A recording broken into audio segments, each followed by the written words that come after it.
ಟ್ರೈನಿಗೆ ಬಂದ ಹುಡುಗಿನ ಕ್ರೂರವಾಗಿ ರೇಪ್ ಮಾಡಿ ಕೊಲೆ ಮಾಡಿದ್ದಾರೆ. ಇದುವರೆಗೂ ಅಕ್ಯೂಸ್ಡ್ ನೀವು ಅರೆಸ್ಟ್ ಮಾಡಿಲ್ಲ. ನೀವೊಬ್ರು ಹ್ಯೂಮನ್ ರೈಟ್ಸ್ ಆಫೀಸರ್ ಆಗಿ ಯಾವ ಆಕ್ಷನ್ ತಗೋತೀರಾ? ಈ ಕೇಸ್ ವಿಷಯದಲ್ಲಿ ಮರ್ಡರ್ ಮಾಡಿರೋ ಅಕ್ಯೂಸ್ನ ಬೇಗ ಕಂಡುಹಿಡಿದು ಅವರಿಗೆ ಶಿಕ್ಷೆ ಕೊಡಬೇಕು ಅಂತ ಈಗಷ್ಟೇ ಇನ್ಸ್ಪೆಕ್ಟರ್ಗೆ ಪ್ರೆಷರ್ ಕೊಟ್ಬಿಟ್ಟು ಬಂದಿದ್ದೀನಿ. ಒಂದು ಹ್ಯೂಮನ್ ರೈಟ್ಸ್ ಆಫೀಸರ್ ಆಗಿ ಈ ಕೇಸನ್ನ ಸುಮ್ಮನೆ ಬಿಡಲ್ಲ. ದೊಡ್ಡ ಇಶ್ಯೂ ಮಾಡ್ತೀನಿ.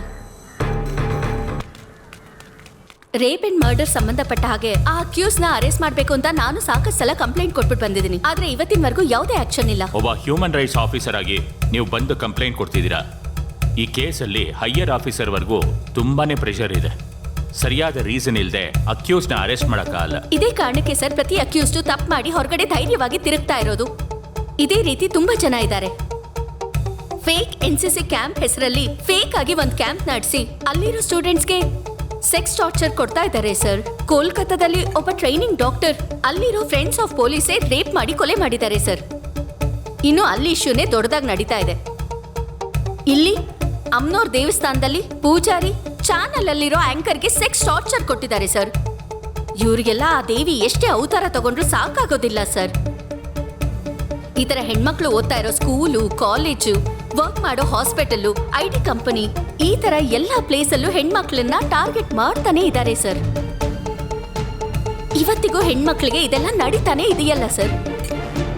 ಈ ತರ ಮಾಡ್ತಾ ಇರೋ ಗಂಡಸ್ರನ್ನ ಹುಡುಕಿ ಅವರ ಒಂದು ಕಟ್ಟು ಮಾಡಿ ಬಿಸಾಕ್ಬಿಡ್ಬೇಕು ಸರ್.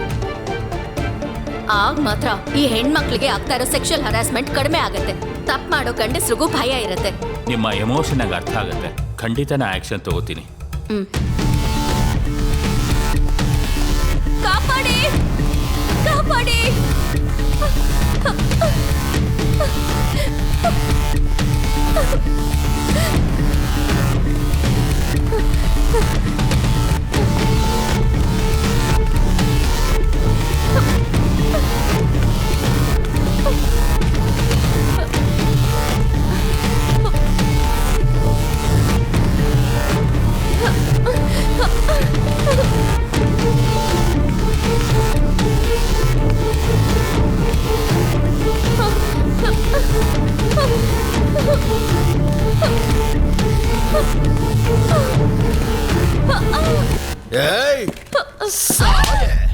ಇಷ್ಟೊಂದು ದೊಡ್ಡ ಕ್ರೈಮ್ ಆಗಿದೆ.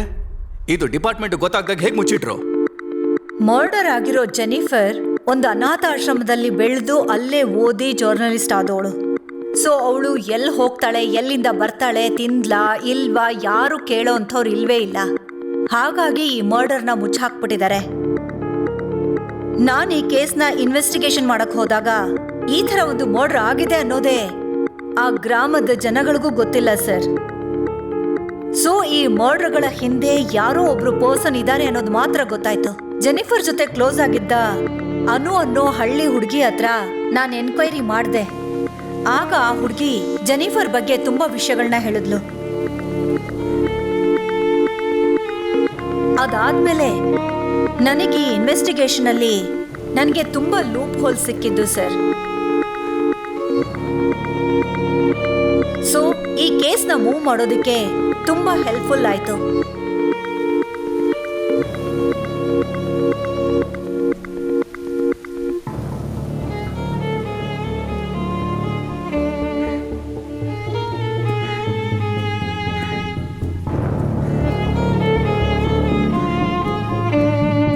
ಜೆನಿಫರ್ನ ಮರ್ಡರ್ ಮಾಡಿ ಮುಚ್ಚಾಕಿದ್ದ ಜಾಗನ ಮತ್ತೆ ತೆಗೆದು ಅವಳ ಬಾಡಿನ ರಿಕವರ್ ಮಾಡ್ಕೊಂಡಾಗ ಅಲ್ಲಿ ನಮ್ಗೆ ಬರೀ ಬೋನ್ಸ್ ಮಾತ್ರ ಸಿಕ್ತು ಸರ್. ಫಾರೆನ್ಸಿಕ್ ರಿಪೋರ್ಟ್ ಇಂದ ಅದು ಜೆನಿಫರ್ ಬಾಡಿ ಅಂತ ಕನ್ಫರ್ಮ್ ಆಯ್ತು.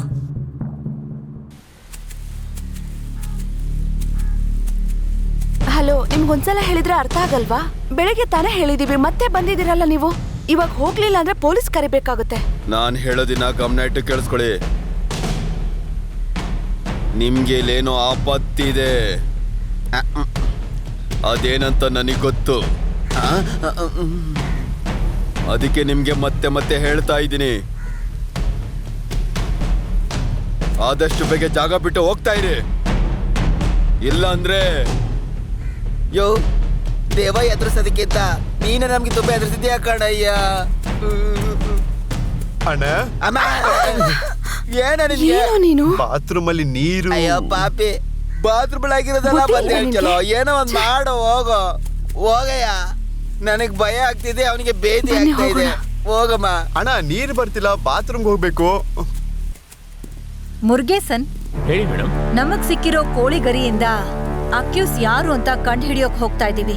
ಕೊಡಕೆನಲ್ ಸರೌಂಡಿಂಗ್ಸ್ ಅಲ್ಲಿರೋ ಚಿಕನ್ ಫಾರ್ಮ್, ಚಿಕನ್ ಅಂಗಡಿ ಎಲ್ಲಾನು ಚೆಕ್ ಮಾಡೋದಕ್ಕೆ ಹೇಳಿ. ಹಾ. ಅದ್ರಲ್ಲಿ ಯಾರಾದ್ರೂ ರೀಸೆಂಟ್ ಆಗಿ ಅಂಗಡಿ ಮುಚ್ಚಿ ಬೇರೆ ಊರ್ಗ್ ಹೋಗಿದಾರ ಅಂತ ಹಾ. ಇನ್ವೆಸ್ಟಿಗೇಷನ್ ಸರಿ. ಮಾಡಿ ಅದೆಲ್ಲಾನು ನನ್ಗೆ ಆಗಾಗ ಅಪ್ಡೇಟ್ Okay, ಮಾಡಿ. madam. ಓಕೆ?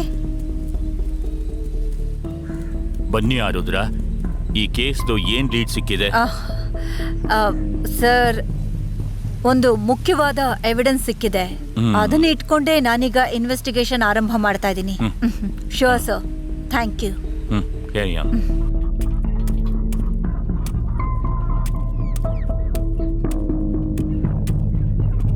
ತಮ್ಮ ಸರ್, ಅಂಗಡಿ ಓನರ್ ಯಾರು? ನಾನೇ ಸರ್. ಇಲ್ಲಿ ಬೇರೆ ಯಾರು ಕೆಲಸ ಮಾಡಲ್ಲ? ಇಲ್ಲಿ ಯಾರು ಕೆಲಸ ಮಾಡೋದಿಲ್ಲ ಸರ್. ಏಯ್, ನಿಜ ಹೇಳಪ್ಪ. ಇಲ್ಲ ಸರ್, ಆ ರೀತಿ ಯಾರು ಇಲ್ಲ. ಪಕ್ಕದಲ್ಲಿ ಚಿಕನ್ ಅಂಗಡಿ ಯಾವ್ದಾರು ಇದೆಯಾ? 1 ಕಿಲೋಮೀಟರ್ ಹೋಯ್ತು ಅಂದ್ರೆ ಅಲ್ಲೊಂದು ಅಂಗಡಿ ಇದೆ ಸರ್.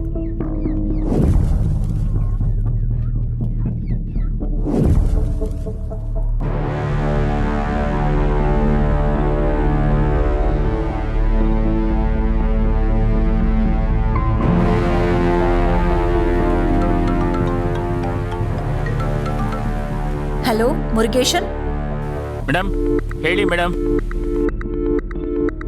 ಈ ಮೀರಾ ಕೇಸ್ ವಿಷಯವಾಗಿ ನಾನು ಅವಳ ಕ್ಲೋಸ್ ಫ್ರೆಂಡ್ಸ್ನೆಲ್ಲ ಮೀಟ್ ಮಾಡಬೇಕು. ಅವ್ರೀಗ ಎಲ್ಲಿದ್ದಾರೆ, ಏನ್ ಮಾಡ್ತಾ ಇದ್ದಾರೆ ಅಂತ ಚೆಕ್ ಮಾಡಿ ನನಗೆ ಇಮಿಡಿಯೇಟ್ ಆಗಿ ಇನ್ಫಾರ್ಮ್ ಮಾಡಿ. ನಾನು ಅವ್ರನ್ನ ಎನ್ಕ್ವೈರಿ ಮಾಡಬೇಕು. Okay madam.